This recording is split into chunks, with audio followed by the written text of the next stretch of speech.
Being a WoW player in 2021 is problematic. You can think what you want about the current game, but when Blizzard has an ensemble of 80s rock legends high-fiving BlizzCon attendance, autographing Legion launch merch to the early morning, and drunkenly passing by employees' cubicles to confidently hand out compliments, it's hard for the past admiration not to become animosity. What has happened for a long time under the leadership of Activision Blizzard is obviously abhorrent, and there's no doubt that now it's gonna change. But for many, this was a heavy straw that kinda broke the camel's back, especially when Activision Blizzard's first official response to a 2-year investigation by an entire state backed by hundreds and hundreds of their own employees was, well, that's false, distorted, and by the way, old news. And without being a very knowledgeable person myself, that probably wasn't good for PR. They even had an executive vice president publicly doubling down on this initial response, charging in to battle the cancel culture lawsuit, and who else to defend the honor of Warcraft than someone who were a part of the administration that warred in Iraq?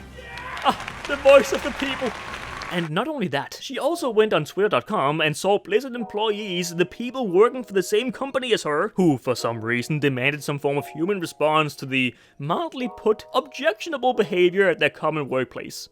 And she fucking blocked them. Fuck them. Who needs humanity anyway? And you know what? Just on the off chance that she didn't get rid of them all from her timeline, she deactivated her Twitter. Boom! That's how you lead a company. Thank you, Fran. All this information certainly makes it much more pleasant and cheery to root for the fun game developer, Blizzard Entertainment. Well, fun game developer is probably to many a bit much these days. WoW hasn't exactly managed to capture a large amount of people's excitement with recent installments of pretty much the same lackluster content as the last 2 expansions. And fair warning, this is my video. It's my opinion. You clicked on it, so I'll say my opinion, and you know, it is what it is.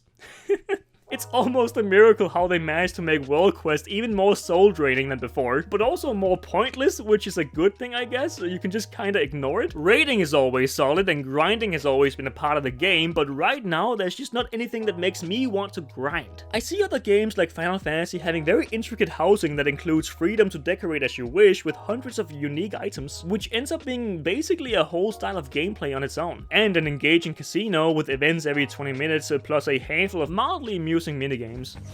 Oh my god, no slippery boots. They fell off. Yes! Yes! No! What? No! What did I do that for?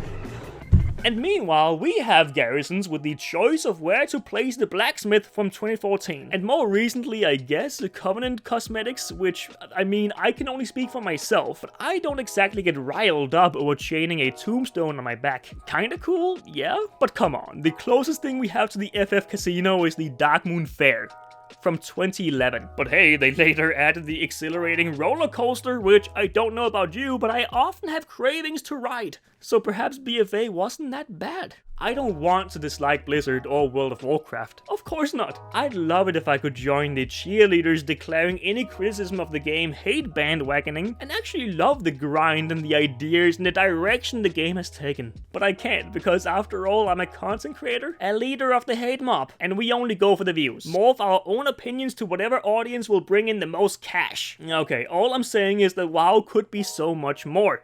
And I wish it was. And right now, it just isn't exactly easy to feel excited for Blizzard and their products. For me, they have fallen so far. Internally, externally, PR issue after PR issue, from Warcraft 3 Reforged being a complete disaster, where we must never forget that they literally only user-made porn maps, to asking PC gamers why they aren't excited for a phone game, and the ever-growing discontent with WoW where both PvPers and PvEers are apathetically losing interest in the game that they feel has become bound to these obligational lackluster engagements, and a fundamental feeling that they're beta testing a product they've paid hundreds of dollars for. It's not hard to feel sympathy for the sweet social media person behind the WoW Twitter account posting fairly vanilla memes about the effect pollen has on him. For years, I've believed that they could turn it around for me, make me feel like I want to be addicted to WoW, and I stretched my belief up until the recent weeks. But this video isn't some grand moral statement where I'm taking a stand for this one heinous event. It's something that has been festering for a long time. The overall feeling around WoW is simply just negative. The community seems to be constantly on fire until a new cinematic drops, and then we can together moan and rave about how stupid it is that Elune, the eternal god, is one big Pikachu face. To me, WoW has been a sort of comfort zone, the world I've partly lived in for 14 years of my life. I learned English mainly through playing WoW, which threw off some unfortunate situations like when I called my Draenei horny because he had horns. I used to want to be a shaman because then I'd be a cool kid in the schoolyard. You know, in theory. I co-led a guild through ICC at age 13 without Ventrilo or TeamSpeak because I wanted to maintain a cool exterior by hiding my prepubescent voice. I've also found deep relations through the game. It has been such a big part of my life. But today, I'm not playing WoW because I'm gripped and excited by where the game is at right now.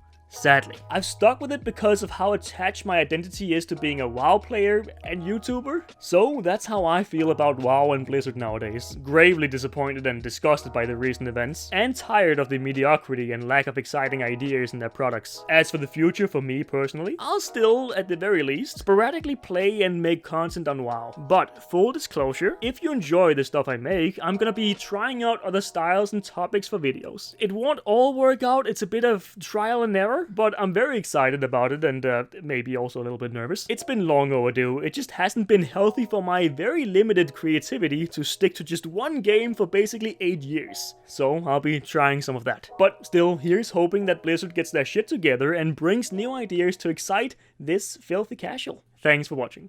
If you want to support these videos, my Patreon is now set so you only donate whenever I actually upload. And you can cap the monthly amount as well, so you don't go bankrupt if I hit an exceptionally productive month. Big thank you for all the patrons for the support. See ya!